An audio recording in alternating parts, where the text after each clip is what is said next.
हरे कृष्णा। आगे पढ़ते हैं। भौतिक लाभ के लिए अनेक शास्त्रीय तथा लौकिक कार्य हैं। स्पष्ट है। जीवन में आध्यात्मिक उन्नति अर्थात कृष्ण भावनामृत के लिए योगी को समस्त भौतिक कार्यकलापों का परित्याग करना होता है। ये स्पष्ट है।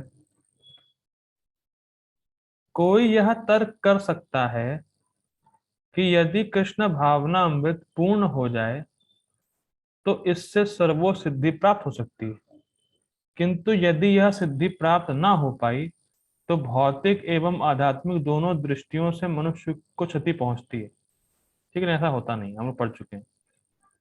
शास्त्रों का आदेश है कि यदि कोई स्वधर्म का आचरण नहीं करता तो उसे पाप फल भोगना पड़ता है। अतः जो दिव्य कार्यों को ठीक से नहीं कर पाता उसे फल भोगना होता है। ये ट्रिकी है थोड़ी सी लाइन, और ये टीका से ही ली गई है श्लोक की, भागवतम की। उसको कहते हैं, मुझे याद नहीं आ रहा, दुर्जन न्याय करके ऐसा कुछ बोलते हैं। दुर्जन न्याय करके कुछ ऐसा बोलते हैं, नीति शास्त्र में आता है कि मान लीजिए कोई ये तर्क करे कि भाई पतन तो हो गया ना उसका, भाई भक्ति कर रहा था, पतन हो गया, आप कह रहे हैं क्या नुकसान है, उसमें कोई नुकसान नहीं है, लेकिन नुकसान तो है। मान लीजिए कोई ऐसा ऐसा बात बात कहे, तो उसकी बात मान के ऐसा कहना है कि ठीक है आप कह रहे हैं तो हम मान लेते हैं कि नुकसान है, तो भी कोई नुकसान नहीं, देखिए। समझ पा रहे हैं? जैसे मान लीजिए कोई, कुछ लोग कहते हैं, अरे देखो, कोई तर्क करते हैं, देखो ये ऐसा है वैसा है, ठीक है हम आपकी बात मान रहे हैं, लेकिन आपकी बात मान के भी हम आपको डिफीट कर देंगे। ऐसा होता है, उसी को बोल रहे हैं। मान लीजिए कोई ये बात कहे, तर्क करे कि भाई वर्णाश्रम आप कर रहे थे पहले, ठीक है, फिर त्यक्त्वा स्वधर्मम, आपने वर्णाश्रम को त्याग दिया, तो वर्णाश्रम कर रहे थे और अब नहीं कर रहे हैं तो पाप लगेगा। ठीक। और आप भक्ति करते हुए पूरे तो हुए नहीं, मतलब भक्ति तो पूरी तरीके से कर नहीं पाए आप, तो वर्णाश्रम को त्यागा, उसका पाप मिलेगा। लेकिन आप भक्ति में सिद्ध हो जाते तो नहीं मिलता, तो पाप नहीं लगता। लेकिन भक्ति में सिद्ध तो हुए नहीं, तो अब आपको पाप लगेगा, उसकी वजह से आपकी दुर्गति हो जाएगी। कोई तर्क करे, मान लीजिए ऐसा होता नहीं है, दुर्गति होती नहीं है, भगवान खुद ही बोला, लेकिन मान लीजिए कोई तर्क करे कि भाई भक्ति में सिद्ध हो जाता, तब तो मान लेते कि हाँ अब तो क्या है, वो तो सिद्ध हो गया। लेकिन भक्ति में सिद्ध नहीं हुआ और वर्णाश्रम का धर्म को त्याग दिया, तो वर्णाश्रम धर्म को छोड़ने का जो पाप फल है वो उस व्यक्ति को लगेगा जिस व्यक्ति ने भक्ति पूरी नहीं करी, और उस पाप फल की वजह से उसकी दुर्गति होनी निश्चित है। कोई तर्क करे। ठीक। अब क्या कह रहे हैं, देखिए प्रभुपाद जी। भागवत पुराण आश्वस्त करता है कि असफल योगी को चिंता करने की आवश्यकता नहीं। ठीक। भले ही उसे ठीक से स्वधर्म आचरण ना करने का फल भोगना पड़े तो भी वो घाटे में नहीं रहता, क्योंकि शुभ कृष्ण भावना अमृत कभी विस्मित नहीं होता। देखिए यहाँ पे कह रहे हैं फल भोगना पड़े, पड़ता नहीं है, लेकिन चलो भाई आप कह रहे हैं तो आपकी बात रख लेते हैं। इसको बोलते हैं दुर्जन न्याय, ऐसे कुछ करके बोलते हैं, मुझे स्पष्ट याद नहीं आ रहा है। लेकिन सामने वाली पार्टी की बात मान ली, चलो तुम कह रहे हो तो मान लिया, लेकिन तुम्हारी बात मानने के बाद भी तो घाटा नहीं है, ये बात बोली जा रही है। पाप लगता नहीं है, लेकिन अगर मान भी लिया जाए कि उसको पाप लगता है तो भी तो कोई घाटा नहीं है, क्योंकि उसकी भक्ति शुरू हो गई है। और भक्ति का बीज मिलना ये बहुत ज्यादा रेयर है। और एक बार भक्ति का बीज मिला नहीं, भक्ति का जो बीज है वो कोई आपसे छीन नहीं सकता। भक्ति की जो स्मृति है, जो अभी आपने कीर्तन किया हो, गीता सुनी हो, जप किया हो, भक्तों को देखा हो, भक्तों के साथ बैठे हो, कुछ भी किया हो, उन सब का संस्कार परमानेंट है, कोई नहीं छीनेगा, तो छीन ही नहीं सकता कोई। तो वो संस्कार तो मिल गया ना, वो संस्कार आप लेके आगे बढ़ रहे हैं, तो क्या नुकसान हुआ? काहे का नुकसान? आप वो संस्कार लेके आगे बढ़े, और हम देख चुके जो भक्ति करा है वो भगवान को प्राप्त करेगा ही करेगा, निश्चित है। संस्कार मिल ही गया है, तो अब वो संस्कार ही आपको आगे प्रेरित करेगा भक्ति करने के लिए, और हमारा अगला जन्म इस जन्म से बेहतर ही होने वाला है। क्योंकि जितनी भक्ति हमने अभी करी है उससे आगे से ही शुरू करेंगे नेक्स्ट में, तो नुकसान काहे का हुआ? कोई कह भी दे पाप भी लगता है तो भी नुकसान काहे का?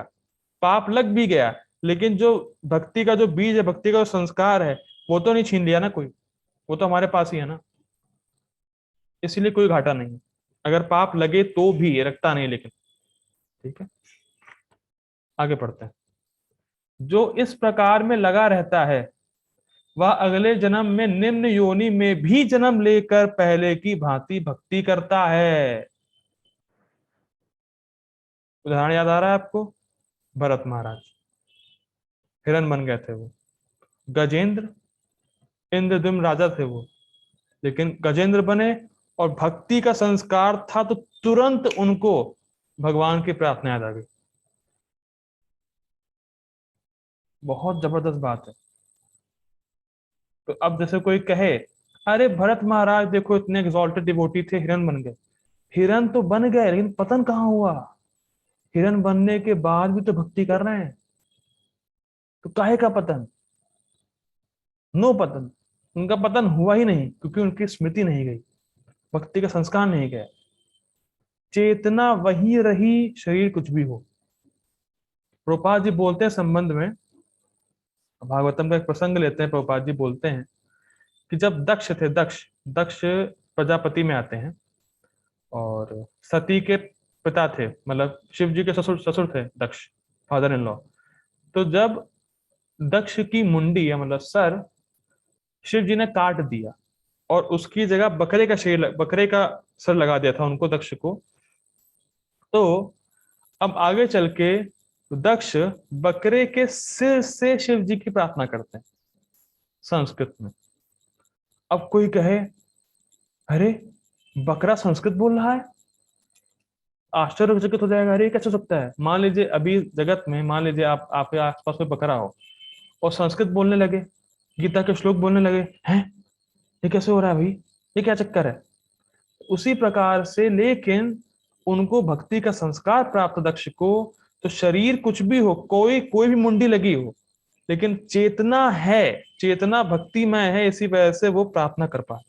गजेंद्र एग्जाम्पल है, हाथी हाथी होते हुए कोई संस्कृत में श्लोक बोल रहा है भगवान को, ये कैसे पॉसिबल है? तो शरीर डज नॉट मैटर, शरीर का कोई चक्कर ही नहीं है, मेन है हमारी चेतना, हमारा जो भक्ति का संस्कार है वो जब उदित होता है या जागृत होता है, तो हमारे अंदर से खुद ही प्रार्थना, भगवान का प्रेम, भगवान के जो हमारा प्रेम था वो जागृत होता है। तो बेसिकली बात शरीर की नहीं होती है, बात है भक्ति के संस्कार की। वो तो हम किसी भी योनि में चले जाएं, ऐसा होता नहीं है कि हमें निम्न योनि में जाना पड़ता है। मैं फिर बता रहा हूँ, ये एक्सेप्शन ले रहे हैं, उनकी बात को स्वीकार कर रहे हैं। अगर आप कह रहे हैं पाप लगेगा और इसकी वजह से हम अधो योनि में, नीचे की योनि में जाएंगे, तो नीचे की योनि में अगर चले भी गए तो भी वहां पे भक्ति करते रहेंगे। उदाहरण के तौर पे भरत महाराज, गजेंद्र, दक्ष, ऐसा बोला जा रहा है। होता नहीं है ऐसा। जिसने एक बार भी कृष्ण प्रसाद खाया है उसका अगला जन्म मनुष्य का है, कंफर्म रहता है। लेकिन मान लीजिए कोई कहे, कदाचित कोई तर्क करे, तर्क उसके तर्क को मान के भी कोई घाटा नहीं है हमारा, क्योंकि भक्ति का संस्कार हमारे पास। ठीक। दूसरी ओर जो केवल नियत कार्यों को दृढ़ता पूर्वक करता है, किंतु यदि उसमें कृष्ण भावना अमृत का अभाव है तो आवश्यक नहीं है कि उसे शुभ फल प्राप्त हो। जबरदस्त है, देखिए। जैसे कोई बहुत अच्छा कर्मकांडी है, खूब एक्सपर्ट है कर्म कांड करने में, तो अगर उस कर्म कांड में थोड़ा सा भी दोष हो जाता है तो बहुत बड़ा नुकसान उठाना पड़ता है। जैसे भागवतम में एक प्रसंग आता है नृग महाराज का, नृग नृग महाराज का एग्जाम्पल आता है भागवतम में, कि जो नृग महाराज थे, उन्होंने जितने इस पृथ्वी पे धूल के कण हैं उतनी गाय उन्होंने ब्राह्मणों को दी थी। बहुत जबरदस्त। जो नृग महाराज है, कर्मकांडी थे वो। जितने इस जगत में, सॉरी, जितने इस पृथ्वी पे धूलि के कण हैं उतनी उन्होंने गाय ब्राह्मणों को दी थी। लेकिन एक बार ऐसा हुआ कि किसी ब्राह्मण को उन्होंने गाय डोनेट करी। ठीक। तो कदाचित पता नहीं कैसे वो जो जो गाय डोनेट करी थी, वो गाय उनके गौशाला में दोबारा वापस आ गई, राजा की गौशाला में, निर्माल से गौशाला में वापस आ गई। और उस गाय को उन्होंने किसी और को दान दे दिया। तो जिसको पहले दान दिया था वो आया उसके पास कि मेरी गाय यहाँ आई थी, मेरी गाय यहाँ पे थी, किसको दिया आपने? कहा कि मुझे पता नहीं कि वो गाय आई थी यहाँ पे, मैंने तो किसी और ब्राह्मण को दे दिया। तो अब जिसको दिया था उसके पास पहला वाला ब्राह्मण गया कि भाई ये गाय मेरी है। तो दूसरे ने कहा नहीं मेरी है, महाराज ने मुझे दिया है दान में। तो लड़ने लगे आपस में वो लोग आपस में लड़ने लगे कि तो मेरी गाय है, वो मेरी गाय है, फलाना धमाका, ठीक हो गया। अब निर्माज की मृत्यु हुई, वो यमराज के पास गए। यमराज ने कहा पहले पाप भोगोगे कि पुण्य भोगोगे? तो निर्माज ने कहा पहले पाप भोगूंगा। तो उनको बस इतना पाप लगा कि उन्होंने किसी और ब्राह्मण की गाय दूसरों को दे दी, गलती से दी थी, उसका भी पाप उनको भोगना पड़ा, फिर उनको छिपकली बनना पड़ा अगली लाइफ में। देख लीजिए कर्मकांड। हल्का सा भी दोष, हल्का सा भी कुछ डिफेक्ट निकल आए तो कितना बड़ा नुकसान उठाना पड़ता है। और व्यक्ति भक्ति कर रहा है, कोई भी कठिनाई भक्ति कर सकता है, संस्कार उसका रहता है हमेशा। तो समझना चाहिए बुद्धिमान व्यक्ति वही है जो भक्ति का आश्रय लेता है, क्योंकि भक्ति पहली बात तो नित्य है, उसका संस्कार कभी जाता नहीं है। और जो भक्ति में आ गया वो भगवान के पास जाएगा ही जाएगा, भगवान उसको नहीं छोड़ते। इसीलिए समझना चाहिए कि जो बुद्धिमान हो, जो कोविद हो, वो भक्ति का आश्रय ले, बाकी कर्म कांड के चक्कर में ना पड़े। ठीक है, आगे पढ़ते हैं।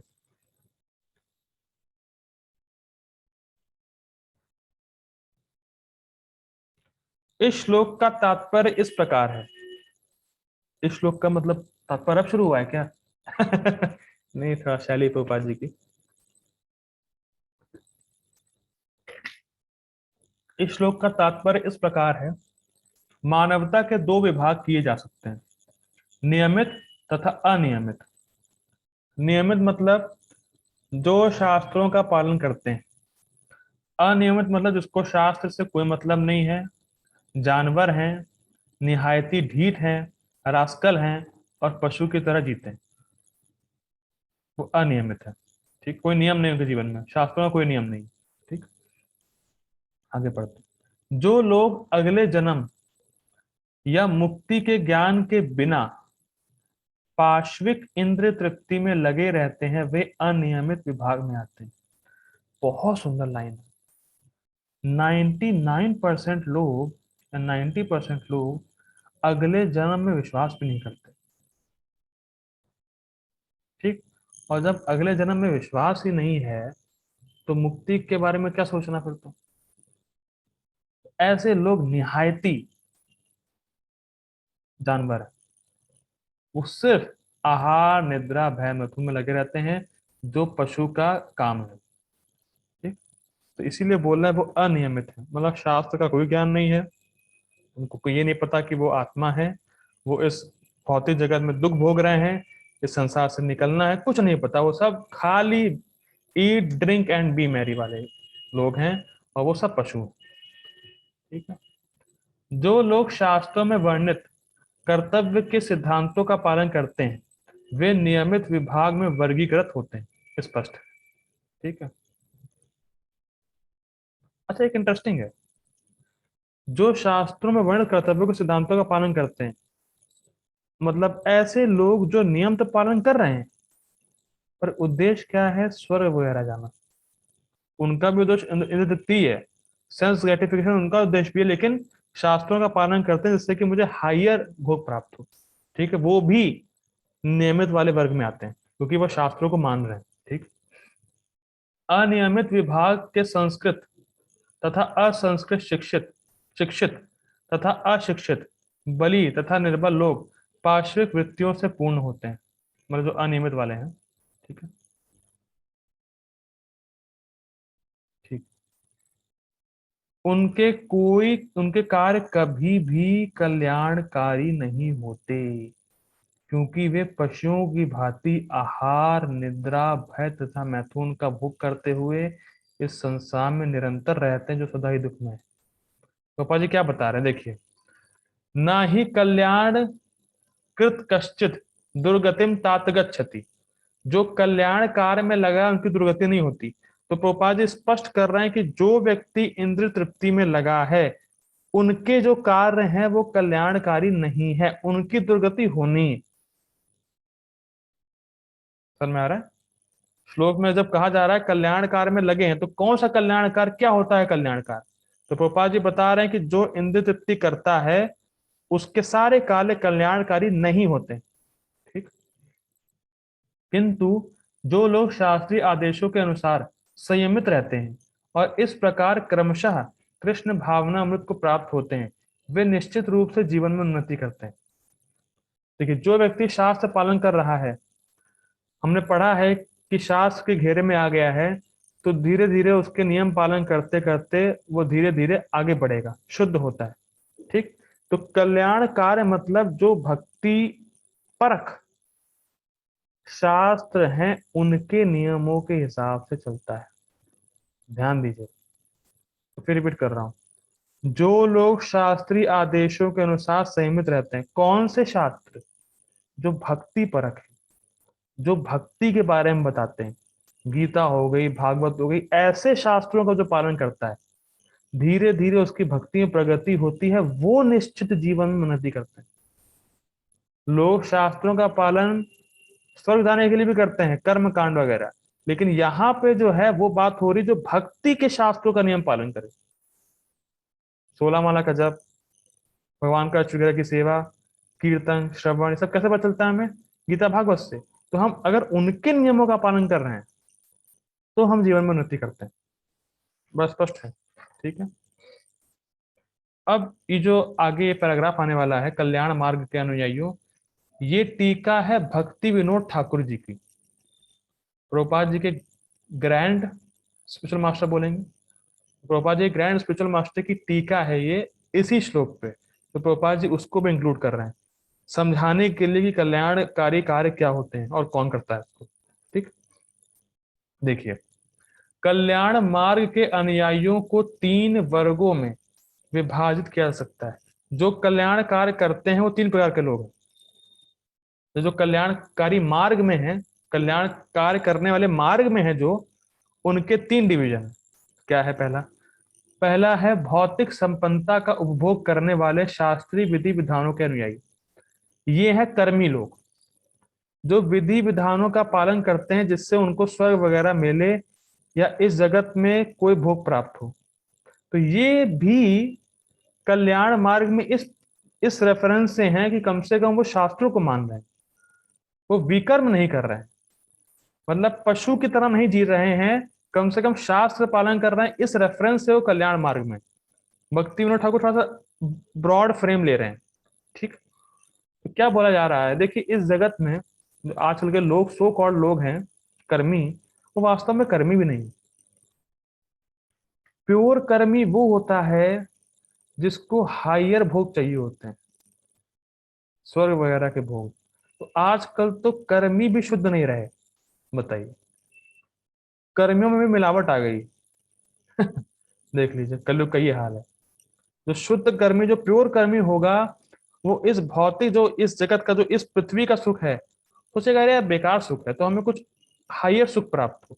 तो वो हायर सुख प्राप्त करने के लिए शास्त्रों का पालन करेगा, वो वास्तव में प्योर कर्मी होता है। कर्मी भी शास्त्र पालन करते हैं, लेकिन उद्देश्य है हायर भोग प्राप्त करना, हायर सेंस ग्रेटिफिकेशन। ठीक। दूसरे कौन लोग हैं?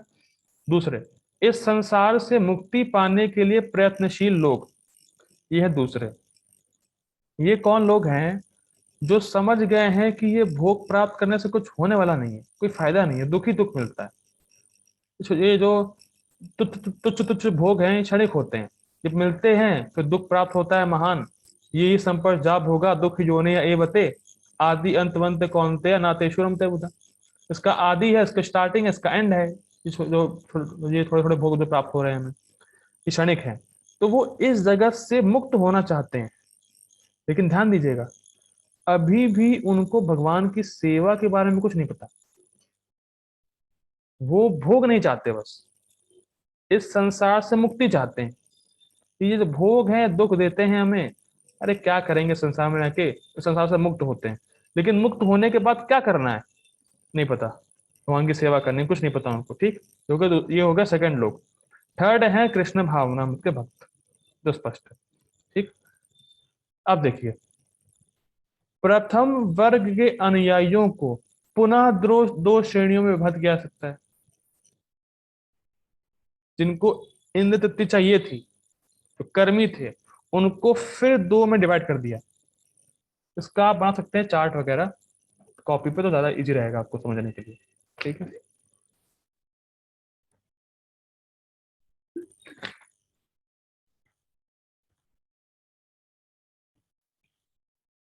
ठीक है, स्टार्टिंग के जो वर्ग था उसको दो पार्ट में डिवाइड कर दिया गया।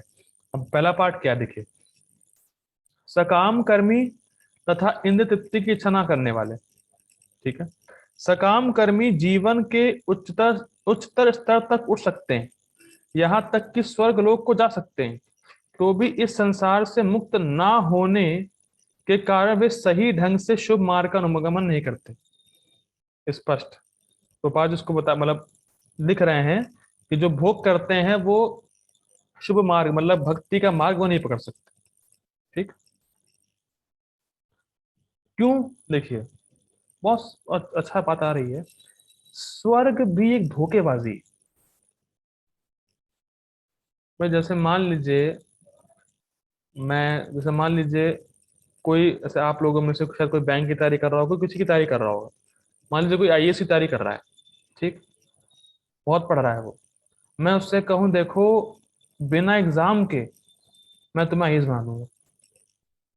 मान लीजिए आप लोगों में से कोई आईएएस की तैयारी करता होता, और मैं कहता मैं बिना एग्जाम के आपको आईएएस बना दूंगा, तो कितना खुश होता वो? होता नहीं होता? शुभेच्छा माता जी, आप बताइए। यस प्रभु जी, बहुत खुश होता। लेकिन मैं बनाऊंगा सिर्फ 1 सेकंड के लिए। अब मैं आईएएस बनाऊंगा 1 सेकंड के लिए, बिना एग्जाम के। अब क्या खुश होता वो? अब क्या खुश होगा वो, अगर मैं 1 सेकंड के लिए बनाऊंगा उसको आईएएस?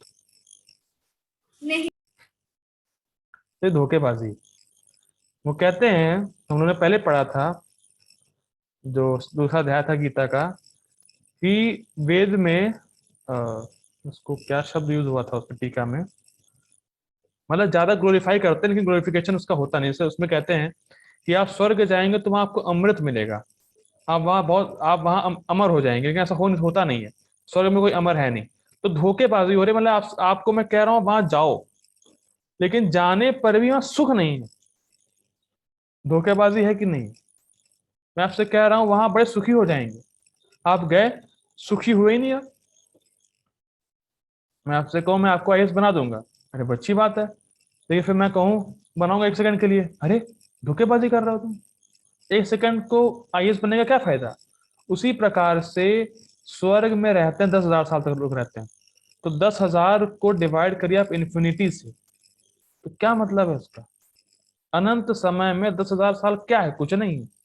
और उसमें वो दुख प्राप्त होगा, सुखी वो हो नहीं पाएगा, क्योंकि हम लोगों ने पढ़ा है आत्मा किसी भी भौतिक संसाधनों से सुखी नहीं हो सकती। आत्मा को अपना उसका सुख प्राप्त ही नहीं होगा स्वर्ग में, जाने का फायदा क्या? ठीक है, ये बात हो रही है, ठीक। शुभ कर्म तो वे हैं जिनसे मुक्ति प्राप्त हो। बहुत सुंदर बात है, बहुत सुंदर बात। देखिए, कल्याणकारी कार्य क्या है? देखिए प्रभुपाद जी को स्पष्ट कह रहे हैं, कोई भी ऐसा कार्य जो परम आत्म साक्षात्कार या देहात्म बुद्धि से मुक्ति की ओर उन्मुख नहीं होता, वो रंच मात्र भी कल्याणप्रद नहीं होता। ये डेफिनेशन है। ना ही ना ही कल्याण कश्चित, ना ही कल्याण कृत कश्चित। कल्याणकृत, कल्याणकारी कार्य क्या होते हैं, उसकी डेफिनेशन है। तो बिल्कुल स्पष्ट बोलना है कि कल्याण कार्य क्या है। वो कार्य ऐसा है, ऐसा प्रोसेस जिससे आपकी अविद्या नाश हो, नष्ट हो, वही कल्याणकारी कार्य है। बस जिस प्रोसेस से, जिस कार्यों से आपकी अविद्या, आपका मिथ्या अहंकार, आपका देहात्म बुद्धि, आप अपने स्वरूप में स्थित, भगवान से आपका संबंध, भगवान कौन है, ये सब नहीं हो रहा है, तो आप कल्याणकारी कार्य नहीं कर सकते। फर्स्ट। अब कोई प्रश्न कर सकता है, क्या देवता लोग भी अविद्या से ग्रसित होते हैं? वो तो सतोगुण में रहते हैं। तो क्या देवता लोग भी अविद्या से ग्रसित हैं, अविद्या से इन्फेक्टेड हैं? बड़ा स्पष्ट है कि देवता लोगों को बहुत सारे भोग प्राप्त हैं। और स्वर्ग में एक बड़ी खास बात है, जहां तक मैंने सुना है भक्तों से, कि मान लीजिए स्वर्ग में दो व्यक्ति हैं, मुझे कुछ भोग प्राप्त है और सामने वाले को कुछ भोग प्राप्त है, तो वहां पे हर किसी को ये फीलिंग है कि मुझे इससे कम भोग प्राप्त है। भले सेम हो, भले दोनों को सेम भोग प्राप्त हो, लेकिन ऐसा स्प्लिट करके रखा है स्वर्ग में। मैं इसको देखूंगा, अरे कितना खुश है, तो कितने भोग प्राप्त है, मुझे इतने भोग प्राप्त नहीं है। और सामने वाला मुझे देखेगा, ये सोचेगा सेम, उसको बहुत भोग प्राप्त है, मुझे प्राप्ति नहीं है। ये फिट करके रखा है स्वर्ग में। तो स्वर्ग में भी कोई सुखी नहीं है। तो वहां पे भोग प्राप्त है, लेकिन हर कोई सोच रहा है मुझे भोग प्राप्त नहीं। तो भोग प्राप्ति की खोज में, तो अविद्या का मुख्य लक्षण, अविद्या का पहला सिम्टम ये है अपने आप को शरीर मानना। और दूसरा सिम्टम ये है कि जब मैंने अपने आप को शरीर माना, तो शरीर के लिए भोग ढूंढना कि भाई मैं अपने शरीर को कैसे संतुष्ट करूं। ये अविद्या के दो मुख्य लक्षण हैं। तो देवता भी अविद्या से मुक्त नहीं। अब कहाँ जाएंगे बताइए? स्वर्ग भी जाएंगे तो क्या फायदा? अविद्या तो वहां पर भी है। तो स्वधर्म अपने अच्छे से करा, भक्ति नहीं ली, या ऐसा कोई प्रोसेस नहीं पकड़ा जिससे आपकी अविद्या निवृत्त हो, तो क्या फायदा होगा? कोई कल्याणकारी कार्य नहीं हुआ, कुछ नहीं हुआ, सब टाइम वेस्ट। इसीलिए त्यक्त्वा स्वधर्मम चरणाम्बुजम हरे। अगर आपने हरि के चरण कमलों का आश्रय लिया है, भले ही अच्छे से भक्ति नहीं कर पाए, तो भी फायदा ही फायदा है। आप उस प्रोसेस में लग गए जहां आपकी विद्या नष्ट होगी, भगवान से आपका संबंध जागृत हो जाएगा और भक्ति का संस्कार हमेशा बना रहेगा।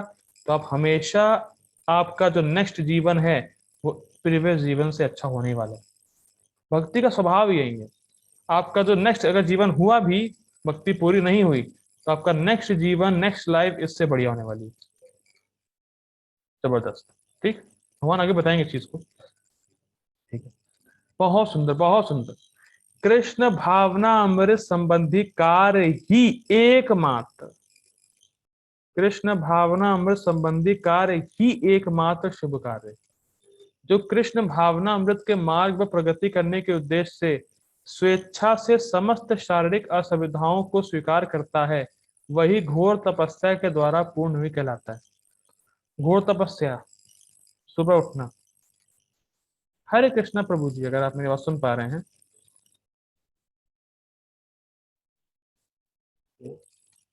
May be is not okay. Ayushi Mata ji, okay, Hare Krishna Prabhu ji, you are back. Hare Krishna Prabhu ji, सुबह उठना 4 बजे क्या बहुत घोर तपस्या है? अभी तो नहीं है मेरे लिए। नहीं, नहीं है फिलहाल, किसी के लिए नहीं है, घोर तो नहीं है। जब करना है घोर घोर नहीं। तपस्या है। नहीं, प्रसाद खाना तो बहुत बड़ा घोर तपस्या होगी। मुझे तो बढ़िया लगता है। ठीक है, मुझे लगता है।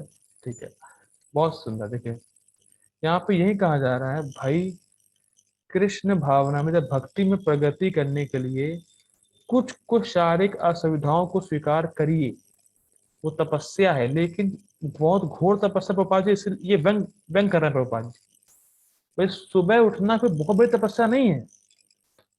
लोग तो पता नहीं हिमालय में जाके क्या क्या करते हैं, कितना कितना, मतलब कितने कितने दिन तक सोते नहीं है वो लोग, हिमालय वाले लोग जो जो अष्टांग करते हैं, कितने दिन तक सोते नहीं है, कुछ खाते नहीं हैं, ध्यान करते हैं। तो इतनी बड़ी तपस्या नहीं है हमारी। हमारी तपस्या बहुत सिंपल है, और उस तपस्या से ही हम पूर्ण योगी कहलाएंगे, कंप्लीट योगी, परफेक्ट योगी। उसी तपस्या से क्या, 16 माला का जप, 4 नियम का पालन, सुबह सुबह उठना। क्या प्रॉब्लम है, क्या समस्या है? Okay, Hare Krishna Shubhechha Mata ji, if you are listening to me. Yes, Prabhu ji. Mata ji, सुबह उठना तपस्या है, घोर तपस्या है आपके लिए, यस प्रभु जी है। बहुत घोर तपस्या है। उससे बड़ी तपस्या कोई हो नहीं सकती आपके लिए। मैं ऐसा नहीं है, लेकिन मेरे लिए थोड़ा मुश्किल है। थोड़ा मुश्किल है ना, ठीक है। तो वो थोड़ा मुश्किल आप स्वीकार कर लेंगे अगर, तो आप पूर्ण योगी हैं, आप कंप्लीट योगी, परफेक्ट योगी। पापा जी इस बात को लिख रहे हैं कि जो व्यक्ति कुछ तपस्या स्वीकार कर लेता है भक्ति में प्रगति करने के लिए, तो वो पूर्ण योगी कहलाता है, परफेक्ट योगी कहलाएगा वो।